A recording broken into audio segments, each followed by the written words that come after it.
Chapter 3 of the Stamp. When stamped, before a bond can be received in evidence, it must have a stamp of the proper value. It is not, however, necessary that this should be done at the time of its execution, but it may be stamped at any period upon payment of the penalty of 5 litres.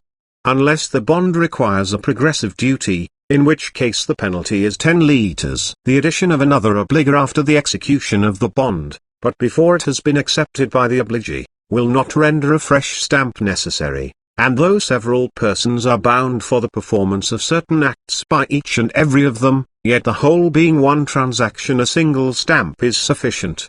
By the schedule of the 55G. 3, c. 184, bonds are arranged under several distinct heads, and the amount of the stamp varies accordingly. But in addition a progressive duty of 5 and 30 shillings is required for every 1,080 words above the first 1,080. First, bonds given as a security for the payment of a definite and certain sum of money, which require a stamp varying from 1 to 5 and 20 pounds, according to the amount of the sum secured. A bond given for the quarterly payment of an annual rent, is a bond for the payment of a definite and certain sum, though payable at future periods, and therefore falls within this branch of the schedule. 2d. Bonds given as a security for the repayment of thereafter advanced, either with or without any sum already advanced, and if the sum secured by the bond, or to be ultimately recoverable, is uncertain and without limit, a 25 litres stamp is requisite, but if the sum be clearly limited, the duty is the same as on a bond for the payment of such limited amount. In order to ascertain the amount of the stamp required, the condition of the bond, and not the penalty, must be looked to. Since the penalty will not be considered as limiting the amount of the security, without there is an express provision to that effect, and therefore a bond conditioned for securing the payment of money advanced and to be advanced should be stamped as a bond for securing an unlimited sum. So where the condition was to pay any sum of money advanced, not exceeding 1,000 litres, together with all such lawful charges and allowances as are usually made by bankers, it was held that a 5 litres stamp was not sufficient. But where the sum to be advanced is clearly limited, as where the condition expressly stipulates that the money to be ultimately recoverable shall not exceed a certain sum, an ad valorem stamp is sufficient.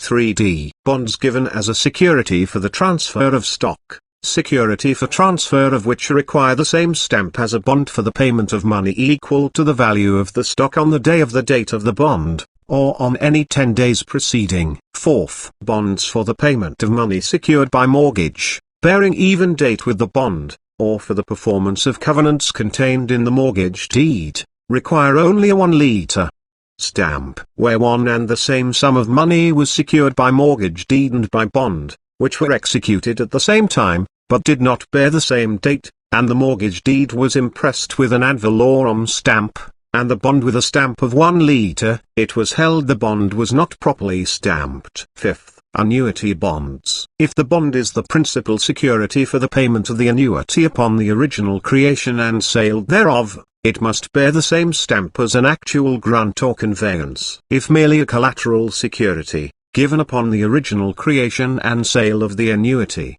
a 1 litre stamp is sufficient. Where the bond is not given at the original creation and sale of the annuity, and the money, not being interest or rent reserved upon a lease, is to be paid at stated periods, so that the total amount can be previously ascertained, the same stamp is required as bonds for the payment of a sum certain. But when the total amount cannot be previously ascertained, an ad valorem duty is necessary. 6th. Bonds given to indemnify any person who has become surety for the payment of money or transfer of stock require a 5 and 30 shilling stamp. Where principal and surety were jointly and severally bound to pay the creditors of a third person 14s in the pound on the amount of their debts, and by the same bond, the principal was bound to indemnify the surety against all loss by reason of his becoming surety, it was held that this bond did not fall within the above description, and that a second stamp was not necessary on account of the obligation to indemnify the surety, the whole being one transaction. And upon the same principle, an agreement stamp is not necessary to an arbitration bond,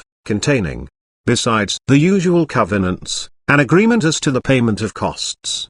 7th, bonds for the due execution of an office require a 5 and 30 shilling stamp. 8th, bonds given in respect of any of the duties of customs or excise require a £1 stamp. 9th, bonds entered into on obtaining a marriage license require a £1 stamp. 10th, administration bonds require a £1 administration stamp. 11th, bond, accompanied with a deposit of title deeds for making a mortgage, must be stamped as a mortgage. 12th, so also any back bond for making redeemable any disposition apparently absolute, but intended only as a security. 13th, all bonds of any kind whatsoever, not otherwise bonds not otherwise charged, nor exempt from stamp duty, require a 5 and 30 shilling stamp. Whereby articles of agreement under seal, the plaintiff agreed to pay the defendant a salary of 35 litres per annum, and the defendant covenanted not to set up a chemist's shop within 1 mile of the plaintiff's,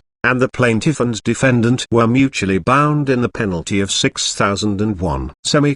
It was held, that considering this instrument as a bond, it came within the above description, and that a 5 and 30 shilling stamp was sufficient. So a bond to secure damages to be recovered upon a new trial, and the costs of the action, in the event of the result of a second action, is properly stamped with a 5 and 30 shilling stamp. And where a principal and surety were jointly and severally bound for the payment of the debt of a third person, and by the same instrument the principal was bound to indemnify the surety, it was held that the bond came with in the above description, and that a 5 and 30 shilling stamp was sufficient.